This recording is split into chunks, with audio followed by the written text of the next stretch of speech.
Hello, I'm Robert Costa, and welcome to the Washington Week podcast. Our discussion this week is a return to my home state of Pennsylvania, which is a critical battleground in the midterm elections. And it's a conversation with one of the state's legendary journalists and one of the nation's best, Pulitzer Prize winner David Shribman. David is the executive editor of the Pittsburg Post-Gazette, and he's been a friend of Washington Week for many years. David, welcome, and thanks so much for joining us here tonight. It's great to be in a Washington Week reunion. It's a reunion for sure. And David, Pennsylvania, where you live, where I grew up, it went for President Trump in 2016, and much of that victory can be credited to the voters near you in the Pittsburgh region.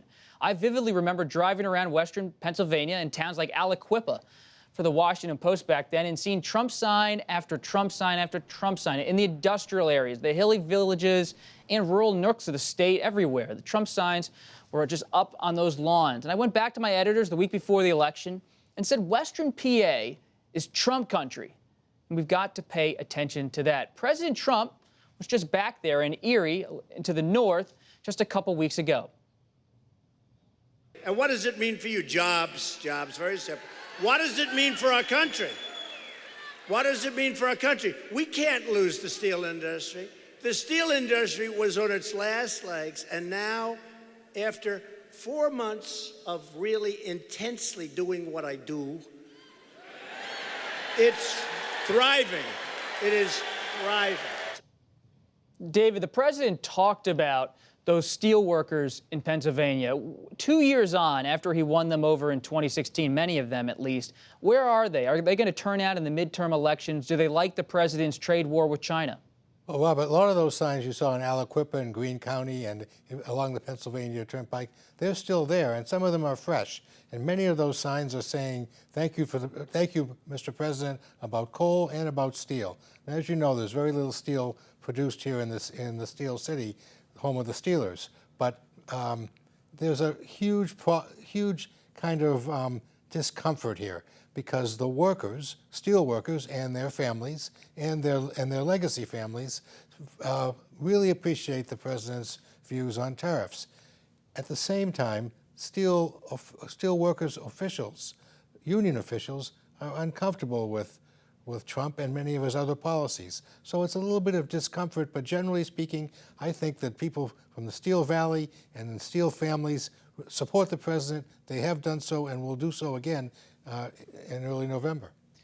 But to what extent does President Trump's support in the state, in the western part of the state, carry over to Republican candidates? You think about Congressman Lou Barletta running for U.S. Senate against incumbent Democrat Bob Casey. Barletta's really struggling, behind in the polls. Is that just because Casey's a powerhouse in the state with a big name, or is it because President Trump's, his policies, his persona doesn't trickle down?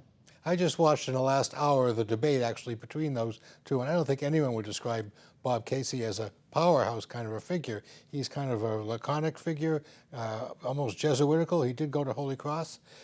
He is contemplative. He's not bombastic. Lou Barletta was there. He tried to go on the attack, but really these were two really kind of milquetoast candidates.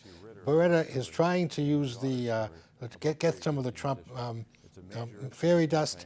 It's not really working. He's very, very far behind, and the Republicans nationally are not supporting him because they know it's basically a lost race.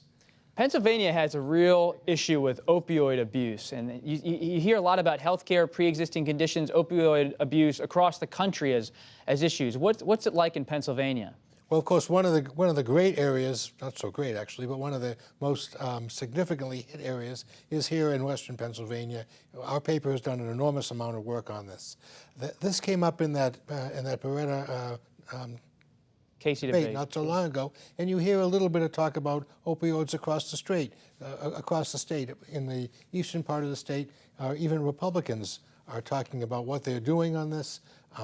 It's a big, big issue here. We've had an enormous amount of deaths. The president has spoken about it. I think that's something people are concerned about. But you also mentioned, Robert, pre-existing conditions. I was really intrigued the way Lou Barletta went in this debate this evening to go out of his way to say pre-existing conditions, they need to be preserved. And I think you talked about it earlier in Washington Week, that this is really a main theme now of Republicans across the country. Because they see the Democrats are getting some traction on the issue, and you look at the gubernatorial race in Pennsylvania, the incumbent Democrat Tom Wolf running ahead of the Republican Scott Wagner. It's similar to what's happening, what we see in the polls in Ohio, Wisconsin, Michigan, those industrial Midwestern, Mid-Atlantic states. That all went for Trump. All went for Trump. Now seem to be, at least in the gubernatorial contest, veering back toward the Democrats. Yes, now Tom Wolf, who really, he's the sort of fellow who kind of makes Bob Casey look exciting. He's doing very, very well. He'll win in probably in a landslide. He'll get a second term, as most Pennsylvania Democrats do. He's done very, very well. He's talked an enormous amount about opioids, and I think he's really struck a chord. Senator Casey, you say he's not a powerhouse personality-wise, and that's but he's from a powerhouse family. Powerhouse family. Yeah. And he also does not support abortion rights in the same way many Democrats support abortion rights. Has that cultural position Casey has on social issues, has that played any role in this contest at all, especially with the Kavanaugh nomination and confirmation on the Supreme Court? You know, I don't think it's played any role at all, because people in this state, as you know, having grown up here, are accustomed to having Bob Casey, his father, be against abortion rights. And so this is really a continuation of a long, long theme here. The senior Bob Casey ran, I think, 4 times for governor. People understand this. They know that this is part of the Casey package. They respect it because they respect any deviation from the mean that seems to come from conscience, which we know it does from the Casey family. And so I don't think there's been any controversy whatsoever, nor have Democrats run away from him traditionally when he was Auditor General, or now going for his 3rd term in the Senate. It's just part of the Casey package. You know better than anyone, David, that Pittsburgh, it is known as the Steel City, but there's so much more going on in Pittsburgh. It's a tech hub now. It's a great city for universities and education.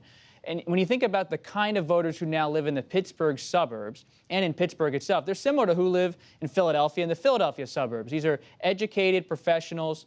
What do they think in the Pittsburgh suburbs about President Trump? Are they alarmed enough to really cause a blue wave in some of these suburban districts? Well, some of them are. In the more liberal-oriented ones, like Mount Lebanon, they are so. But in the less liberal areas, like Upper St. Clair, these are 2 of the more prominent suburbs of Pittsburgh. They're far less opposed to the president. So it's a balancing act there. But if you go into the city has a 9-to-1 Democratic enrollment edge, and that's really where the Democrats are going to really do very, very well.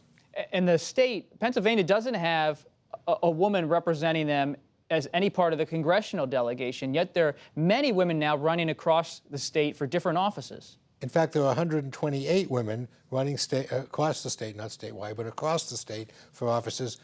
By my count, there's only been 2 women who won statewide offices. The last time we had one of those kind of Year of the Women was 1972. Lynn Yackel did not win the race that year. I think there may not be a big year for women candidates, although more than usual, but it will be a big year for women voters. And I think there's a slight nuance there, but I think this could be the Year of the Woman 2.0, but in a different kind of emphasis than Year of the Woman 1.0.